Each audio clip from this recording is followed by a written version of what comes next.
Can you imagine that scene? London in the year 1305. A morning in August. Not only echoing with the sound of hooves and the cries of merchants as usual. Instead, the whole city roared with a furious crowd, eager to witness a horrifying performance. And the central figure was none other than William Wallace, the Scottish knight who dared to challenge the English throne, becoming a symbol of his nation's yearning for freedom. That day, they were not simply executing a man. They staged a brutal ritual meant to destroy the very spirit Wallace represented. This was not the glorious death of legend or film. In reality, it was a sequence of cruel torments, carefully designed to sow terror into an entire people. And from here, we step into the bloody yet spiritually powerful story, the final journey of William Wallace, where his tragedy became an eternal flame for Scotland's freedom. London, the summer of 1305. The largest city of the English kingdom then was unlike what we imagine today. No cars, no electric lights. Instead, narrow cobbled streets lined with wooden houses, thatched roofs, and smoke-stained white walls. The smell of roasted meat, hostung, and dried fish from Billingsgate Market mingled into a very medieval aroma. On that August morning, Londoners poured into the streets, pressing into long lines. But today, they were not there to trade or watch travelling plays. They gathered for another reason, a public execution. And not just anyone. The central figure was William Wallace, the infamous Scottish knight, enemy number one of King Edward I, also called Longshanks. For the townsfolk, it was an exciting chance to watch bloody spectacle. But for the English rulers, it was a carefully staged political drama. The aim was not only to end a rebel's life, but to send an iron message anyone daring to defy the throne would meet a fate so horrific that no one would ever again wish to rebel. If today you've seen the film Braveheart, you may recall Wallace shouting, "Freedom before death." But history was far harsher. In truth, his final moments were not a proud, heroic scene, but a sequence of tortures, so brutal they strain human imagination. We must remember in the 13th and 14th centuries, Europe treated public executions as the grandest stage of power. From the squares of Paris to the gates of London, the blood and cries of the condemned were not only deterrents, but also entertainment. Crowds jostled. Wine sellers and pie sellers bustled. Like a fair, people ate, shouted, laughed while another human was torn apart, bit by bit, until life left him. In that setting, William Wallace, a knight without noble lineage, merely a small landowner, became the centre of an empire's attention. Why? Because he dared do what even Scotland's powerful lords would not confront England head-on. At the Battle of Stirling Bridge, in the year 1297, Wallace and peasants, craftsmen, and a few soldiers crushed the famed English heavy cavalry. It was not only a military victory, but a declaration Scots did not always have to bow. Thus, Wallace's death had to be made a punishment worse than death. Edward I did not merely wish to behead him. He wanted to shatter the symbol called Wallace, erase utterly the belief that Scotland could exist free. And then, on the 23rd of August, the year 1305, that horrific stage was set. Wallace was dragged from the Tower of London, bound to a rough wooden frame called a hurdle, and hauled through the streets. The wheels grated on cobbles, shane-clattered. The crowd jeered, all blending into a funeral dirge. The streets became a river of people, and Wallace, though treated as a prisoner, was turned into a living exhibit. More dreadful than anything was the crowd. They shouted, hurled filth, cursed him, not because they truly hated Wallace, but because they were accustomed to seeing executions as amusement. His death, to many, was no different than a comedy show. And it was this normalization that made medieval society so chilling cruelty, not from instinct, but from collective agreement that cruelty was reasonable. If you trace that journey in your imagination, you would see blood dripping on the road, dirt clinging to Wallace's flesh, his eyes looking far beyond the laughter of the mob. No one knows what he thought in that moment. Rage, despair, or calm. But it was his silence, without begging for mercy, that later turned Wallace into legend. Yet this was only the opening act. What awaited him at Smithfield, London's main execution ground, went beyond imagination. Not just a rope, but an entire ritual of annihilation, hanging, disembowelment, quartering, a form of execution considered the most brutal in English history. And to understand why a man had to endure such torment, we must go back to the context of 13th century Scotland, to political intrigues, betrayals, and the fears of a king named Edward I. Only then can we see the full meaning of the moment Wallace was dragged before the public, a death that not only killed a man, but defined a nation. Part 1. Scotland between independence and submission. To understand why William Wallace was sentenced to the most terrible punishment of England, we must return to the chaotic years in Scotland at the end of the 13th century. This is not only the story of a man, but also the story of a people struggling to find their place between the enormous power of their southern neighbour. Scotland at that time was a complex land. Harsh climate, misty highlands, icy valleys, and communities living by farming, herding, and at times even raiding for survival. But the most important point was this nation had never truly been united for long. Local lords, great clans, constantly fought for power.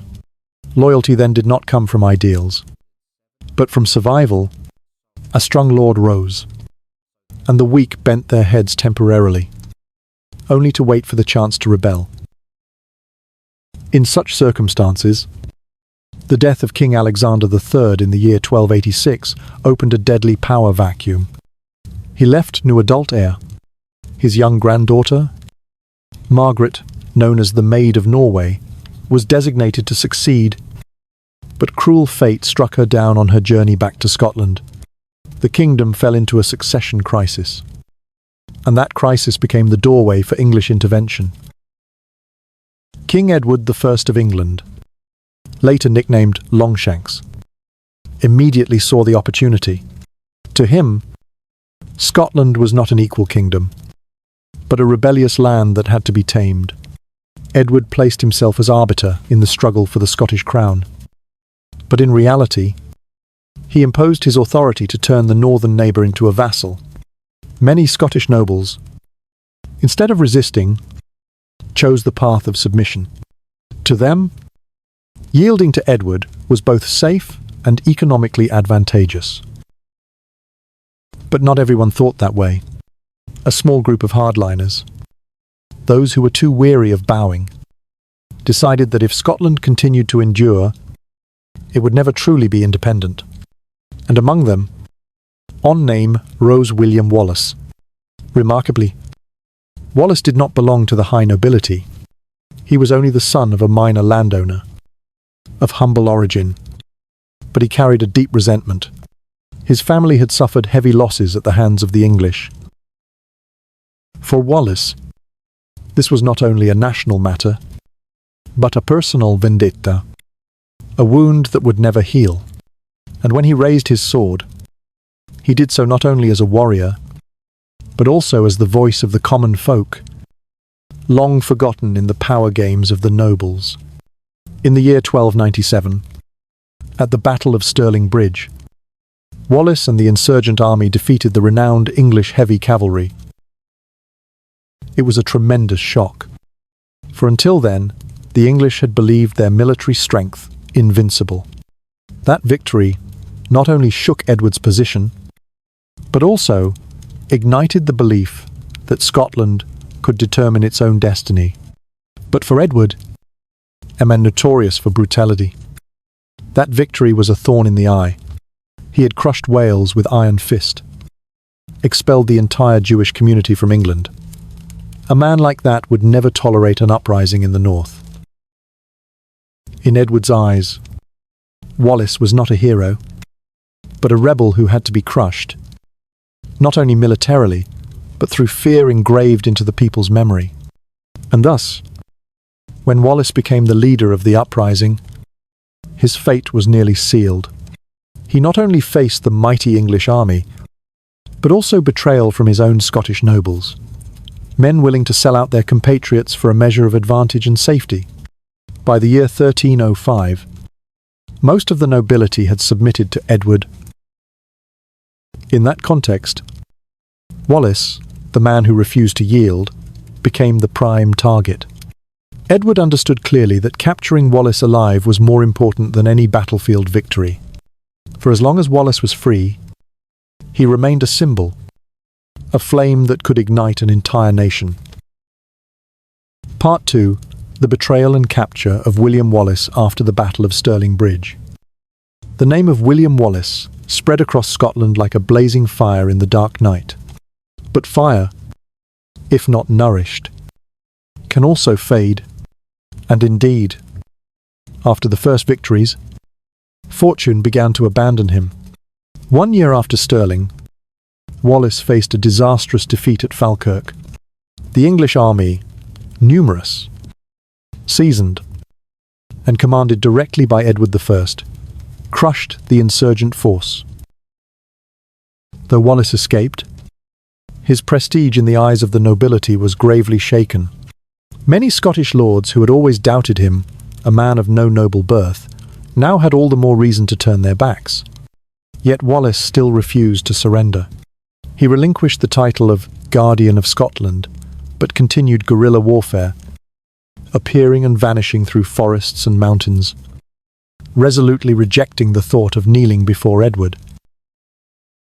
To the common people, he remained a living symbol of the fragile hope that Scotland could be free.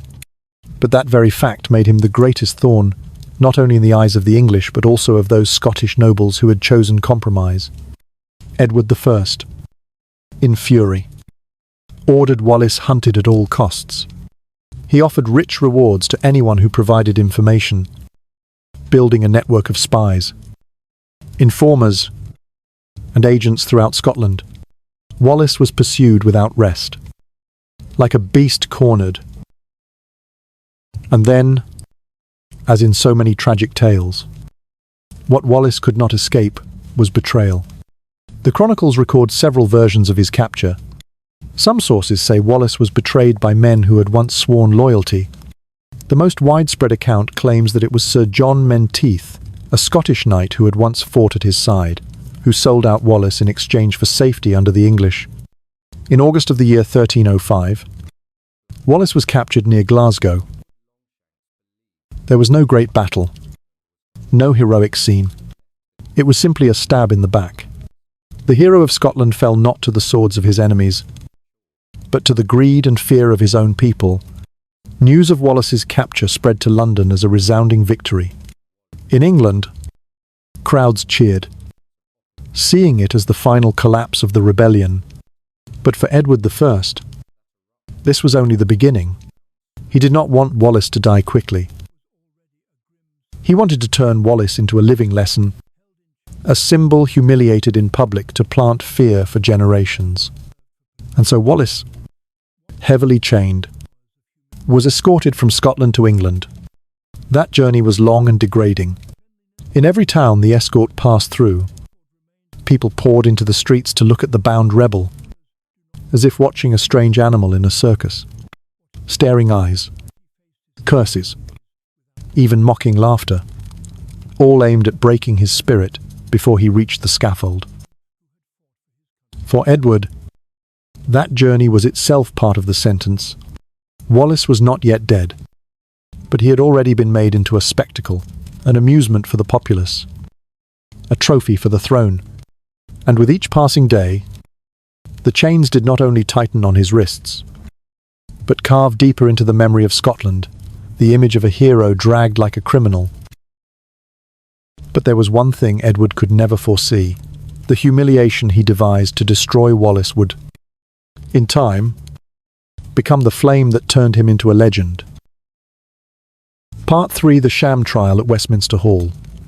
On the 23rd of August, the year 1305, Westminster Hall, the heart of royal power in England, blazed with candlelight and echoed with noise. This was an ancient building, its wooden arches curved like overturned ships, its high ceiling amplifying every sound. On that day, it was not a place for state deliberations, but had been turned into the stage for a carefully arranged drama, the trial of William Wallace. Wallace, bound tightly in iron chains, was led into the hall, crowded with officials, nobles, and curious onlookers. He was thinner now, his face gaunt after many weeks of being dragged in captivity. Yet his eyes still burned with a light that drew even the attention of his enemies. All the charges were read aloud in Latin, a language foreign to Wallace. He was accused of countless crimes: treason, murder, arson, blasphemy, defying the English crown. Each charge was proclaimed as undeniable proof. Despite the glaring absurdity, how could a Scotsman be charged with treason against a king he had never acknowledged? And when given the chance to speak, Wallace replied briefly he had never sworn loyalty to Edward. So how could he be called a traitor? It was both a powerful and bitter protest, for everyone knew the outcome had already been decided. In truth, the trial was nothing but a performance. The judges were all appointed by Edward. The sentence had been written before Wallace ever entered the hall. The entire process served only to legitimize a horrific death sentence, the highest penalty in English law for treason: hanging, disembowelment, and quartering.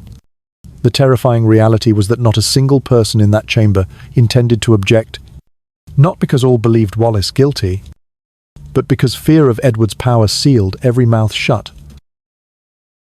Such verdicts were not only to punish one man, but to teach all others a lesson: remain silent and live, protest and die. The sentence was pronounced, and the gavel struck like an invisible axe blow. Wallace would be dragged through the streets of London, hanged until nearly dead, then cut down to be disemboweled while still conscious. His heart, liver, and lungs would be torn out and thrown into fire before the crowd.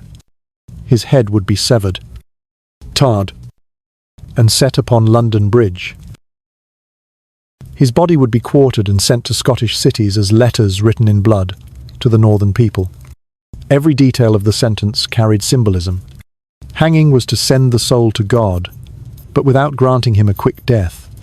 Disembowelment, while alive, symbolized stripping away courage and humanity. Beheading was to erase honor, and quartering was to annihilate the symbol entirely, not only to destroy a man, but to obliterate the memory of him.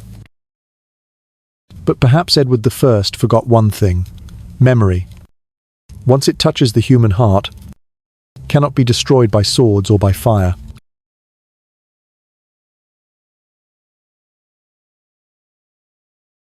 Part 4: The Execution in London. On the morning of the 23rd of August, the year 1305, London awoke to an unusual atmosphere from the earliest dawn. The streets around Smithfield were packed solid with people. They jostled and shoved to find the best vantage point. Children climbed onto rooftops, adults onto wooden barrels, all just to catch a clear glimpse of the end of the Scottish rebel. But the execution did not begin at the scaffold. For the English, death was only the finale. The entire play had to be staged from the very beginning. Wallace was bound tightly to a rough wooden board called a hurdle, then dragged through the streets by horses. The prisoners' procession moved grimly from the Tower of London, winding through bustling markets, along cobbled streets where crowds pressed close and screamed. The clatter of iron chains, the scraping of wood on stone, whistles, curses, mingled with mocking laughter. Rotte vegetables, mud, even animal filth were hurled at Wallace. To many, this was nothing less than a festival, an opportunity to vent the bitterness of daily life upon the body of a man who could not strike back. But if one paid close attention, amid all the humiliation, there was something that history would never forget. Wallace did not beg. No one heard him cry out, nor saw him plead. His eyes looked into the distance, as if beyond the barbarous laughter, beyond the stones hurled at his body. Some witnesses later recalled that those eyes were not the eyes of a man about to die, but of one gazing toward another horizon, where no chains or insults could reach. The procession moved slowly, deliberately prolonging the torment. Each crowded street became a makeshift gallery. The townsfolk gossiped eagerly, some pointing and mocking, others silent, clutching their cloaks, afraid to show even the slightest trace of sympathy, for even a glance of pity could be taken as collusion with rebellion. After many hours, the procession finally reached Smithfield. There, a massive wooden scaffold had already been erected, surrounded by stalls selling ale and pastries, turning the execution ground into a fair. They had transformed the torment of one man into a shared amusement, a feast of power and fear. High above, the noose waited. The knives were ready, and a pile of wood to burn the entrails had been prepared. Everything was arranged with precision, not to kill Wallace swiftly, but to turn every moment into a political message. Edward I wanted all of Europe to know whoever dared challenge the English throne would be crushed to the marrow, until no shred of dignity remained. Wallace, released from the wooden board, staggered onto the scaffold as the crowd roared in wild ecstasy. He knew well what awaited him. There was no way back, no miracle to save him. Yet in that very moment, the tragedy of one man began to transform into the legend of an entire nation. Part 5. The Horrific Death. When Wallace stepped onto the scaffold at Smithfield, the entire square seemed to hold its breath for a brief moment, then erupted into cheers. The crowd jostled and trampled, everyone desperate to witness with their own eyes the erasure of England's enemy. The ale sellers and pastry hawkers shouted their wares, turning the execution ground into a place at once terrifying and bustling, like a carnival of blood. The first stage of the sentence was hanging. Wallace was looped with a rope around his neck and lifted from the ground. But unlike a normal hanging, where the neck snapped at once, granting swift release, here it was carefully arranged so that Wallace would only choke, not die. He writhed, his legs flailing in the air, his face turning purple. The crowd below roared as though they were watching an amusement. When Wallace began to faint, they lowered him. He was not dead, and that was only the prelude. Next came the most dreadful part, disembowelment while alive. The executioner, a professional who had done this many times, approached with a cold, sharp blade. Before thousands of eyes, he cut a long gash into Wallace's abdomen. The sound of tearing flesh echoed chillingly. Wallace screamed, his cries described in chronicles as a sound never before heard in the realm of man. One by one, the organs, intestines, liver, heart, lungs were pulled out. The executioner held them high for the crowd to see. Before throwing them into the fire prepared beside the scaffold, flames leapt. The stench of burning flesh mixed with the frenzy of shouts. For the medieval mind, burning the entrails before the victim's eyes was a way to erase humanity, reducing a man to something no longer considered human. Wallace remained conscious through much of the ordeal. His eyes stayed wide open, not begging, but as if to engrave all this cruelty into history. Witnesses later said, Those eyes never dimmed, but shone, as though defying death itself.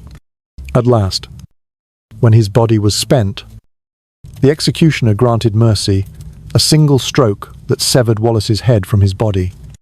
The crowd roared again, louder than ever. But the humiliation did not end there. Wallace's head, tarred to preserve it, was set on a great spike at London Bridge, where thousands passed daily. His body was cut into 4 parts, sent to the major cities of Scotland: Newcastle, Berwick, Stirling, and Perth. Each fragment was a letter written in blood, carrying King Edward's chilling message: "This is the price for defying the English crown." Yet what Edward desired, that Wallace's death would extinguish resistance, never came to pass. On the contrary, the brutality transformed Wallace from a defeated warrior into a martyr, an eternal symbol of the desire for freedom. Conclusion: the death of William Wallace, with all its savagery, was more than a death sentence for one man. It was a political message, a performance of power, a symphony of blood. Edward I sought to carve into Europe's memory. In the king's eyes, Wallace was utterly destroyed, body shattered, honour trampled, memory scattered across the land. And yet, ironically, that very cruelty made Wallace immortal. He lost his life, but not his meaning. Instead, from the ashes, the image of a simple knight, with no throne, no noble lineage, became a legend, a symbol of courage, of the yearning for independence, and of unyielding defiance. In the memory of the Scots, Wallace was no longer a defeated man, but a martyr. His death, instead of forcing submission, sowed fire in their hearts. A new generation rose from the very brutality Edward had unleashed. Among them was Robert the Bruce, the man who would later lead Scotland to independence. And looking further, Wallace's death did not only affect one nation, it raised questions of justice, of human dignity, of the limits of power. Later scholars saw his trial and sentence as proof of legal abuse, of the absurdity of a system where justice became an instrument of authority. From that tragedy, early ideas of human rights and humane treatment of prisoners began to take root in European thought. Today, more than 7 centuries have passed, but the name of William Wallace still resounds. He lives in ballads, in literature, in film, in proud statues on the Scottish Highlands. But above all, he lives in historical consciousness, a reminder that freedom has never been free. It is always paid for in blood, in tears, in the sacrifices of those who dared to rise, even knowing the outcome would be death. If you walk across London Bridge today, you will see no tarred head upon a spike. But imagine the stones beneath your feet once drank the blood of a man who cried out for freedom. And that echo, though distant, still stirs that there are values greater than fear, greater than survival, and powerful enough to ignite a nation in darkness. The story of William Wallace closes not with victory on the battlefield, but with victory in memory. And sometimes, it is the most tragic defeats that create the strongest symbols